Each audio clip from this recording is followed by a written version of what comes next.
This quarantine shit's really getting boring now. Yes, hello everyone and welcome to Rejected. We either reject or rejoice in all things everything. My name's Ash. We're on air with Bugs Bunny Lost in Time. Now I know what you're thinking. With the whole series themed around Back to the Future, is everything going to be about time? No. But this was just a nice little coincidence that I thought, why not start with that? Because it's a lot of people's favourite games growing up. It's a game I played a lot. Not for the reasons you might be thinking though. Yes, we all had those games that we used to play when we were younger that we thought was the dog's bollocks. For me, it was Rugrats Search for Reptar, Hogs of War, and of course, Bugs Bunny Lost in Time. These games defined for me what games should be. Varied. You see, none of these games were similar to the other. One was a selection of minigames, one was a strategy, and one was a Crash Bandicoot knockoff by Warner Brothers. Whoa. I know a lot of people are going to come at me for saying it's a knockoff. Because, to be honest with you, after replaying it, it's kind of more like Spyro than Crash. Well, I'll explain. But what separated these games was whether or not I completed them. Search for Reptar? Absolutely. Hogs of War? Most of the time. And Bugs Bunny Lost in Time? Not even close.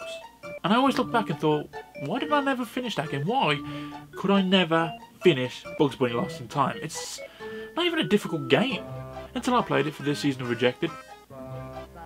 Then I realised. History lesson done. Let's pop the game in and see how it plays. Well, for starters, let's take a look at the story. Bugs Bunny finds himself in the wrong place, and after mistaking a time machine for a carrot juice dispenser, because how could you not? He finds himself stuck in the space-time continuum, with the only destination to go is nowhere. Don't know where we're going. Right, stop that! Silly! Where we meet our helper for the game, Merlin, who tells us we need to find clock symbols to fuel the time machine to get us back home.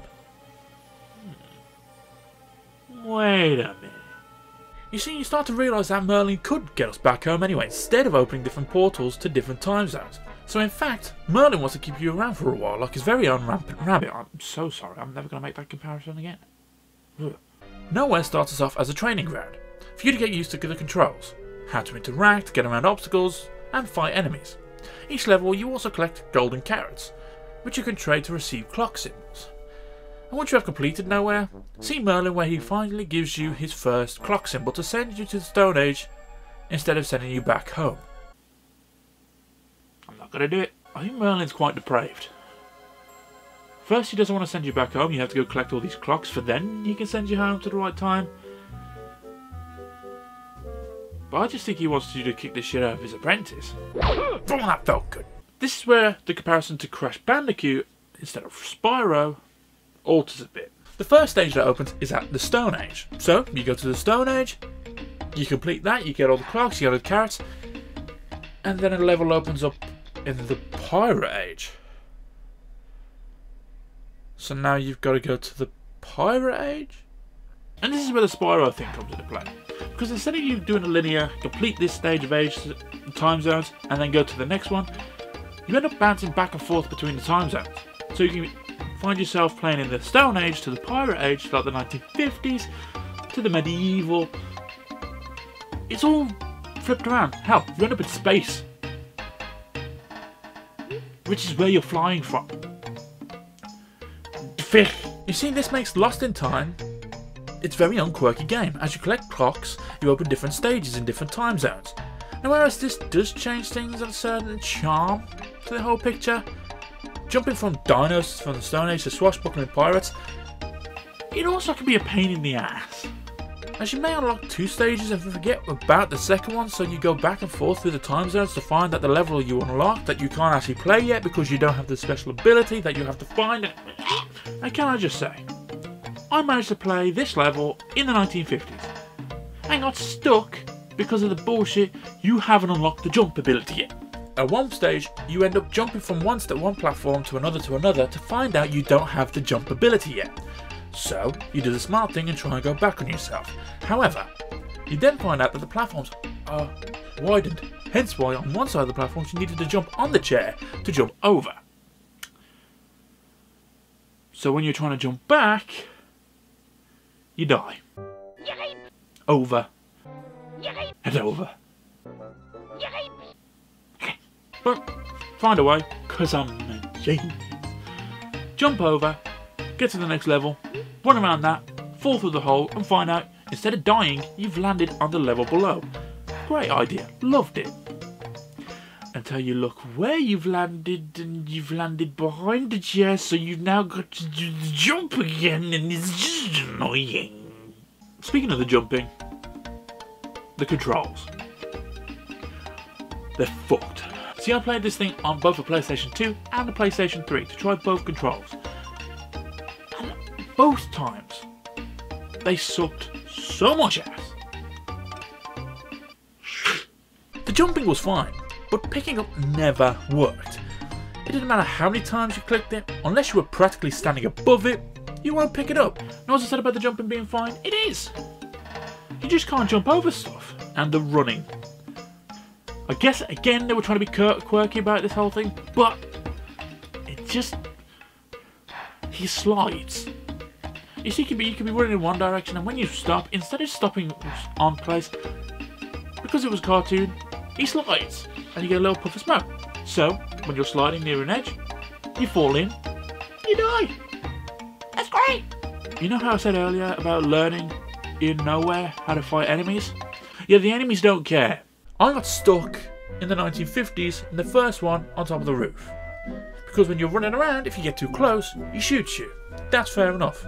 But because you get shot, you get in a stun cycle. And when you come out of the cycle, he shoots you again, and you get hit by the cycle. He shoots you again, you get stunned by the cycle. He shoots you again, and you die. How the fuck is that fair for a kid? And can I just say, I was stuck at one point.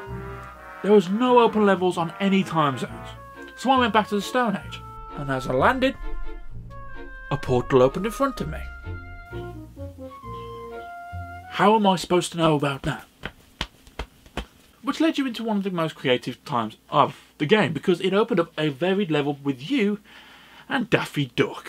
I don't like that.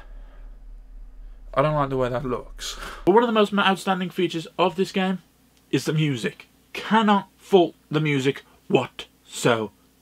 It is one of the most charming things about this game. Each level has its own unique sound, and I love the way they have given all the individual screen logos. So, each level feels like a cartoon. It's great! I mean, let's not face it, it feels like a cartoon because each level is based off of multiple cartoons from Looney Tunes. Yes! That's great. Does it feel like you're a Bugs Bunny? Does it feel like you're part of the Looney Tunes universe? Absolutely. How is it as a game? It's a good knockoff to follow on the other games that came before it and it was trying to emulate. But they tweaked a few things and just got them wrong. For story, this game came out 3 years after Crash Bandicoot and tried to change things around. But I honestly believe that if it wasn't for this game, I don't think Disney would have tried to copy it and make Donald Duck Quack Attack. So for me, it gets a 3.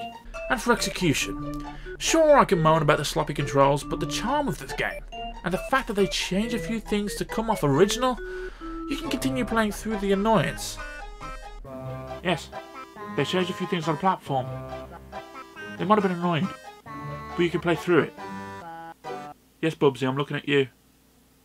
Go fuck yourself, Bubsy. And for that, it gets a 3. Bugs Bunny Lost in Time gets a 6. And is rejoiced. Sure, I'm not going to boast about it and say it's a fantastic game, but I can see the enjoyment out of it.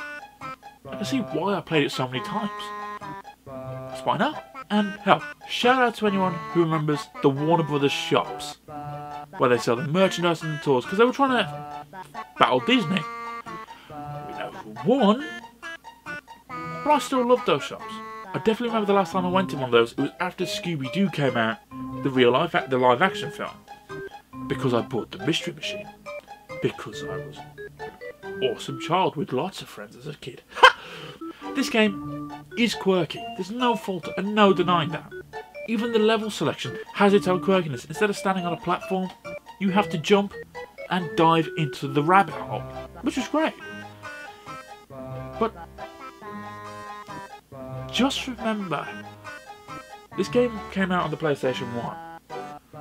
So make sure you're dead centre in the hole. Otherwise, bugs. Then again, you know what, screw that. It happened when I was dead centre of the hole anyway. because I was a bit off, so he face planted into the ground, even though I was dead centre. Fuck you, Warner Brothers. What do you think of this game? Leave a comment down below or check out my social medias. All the links are in the description. If you enjoyed this review, hit that like button. I'd highly appreciate it. And as always, if you haven't already, hit that subscribe button and the notification bell to never miss a review. Thanks for watching.